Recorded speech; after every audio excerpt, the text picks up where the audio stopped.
জানাচ্ছি। তিনি রয়েছেন মঞ্চে, তিনি উত্তরীয় পড়িয়ে তাকে সম্মানিত করবেন। সবাই মিলে জোরে হাততালি। পয়লা মার্চ রবিবার সন্ধ্যায় রানী রাসমণি বাগানে 3 রাস্তার মোড়ে অনুষ্ঠিত হয়ে গেল প্রাক বসন্ত উৎসব। পৌর প্রতিনিধি ও মেয়র পরিষদের সদস্য মাননীয় শ্রী জীবন সাহার তত্ত্বাবধানে এত সুন্দর অনুষ্ঠানটি সম্পন্ন হলো। এই বসন্ত উৎসবে মোট ছোট ছোট বাচ্চাদের সঙ্গে মহিলা ও পুরুষের সমান তালে বসন্ত উৎসবে অংশগ্রহণ করেছেন।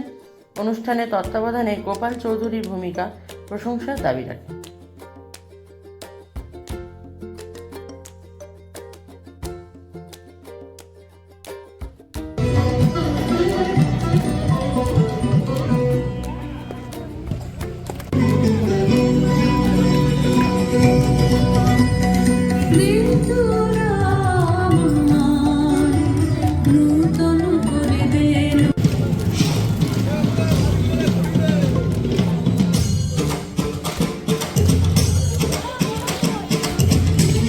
আমরা এগুলো চিন্তা মনে আছে, এগুলো করতে হতো।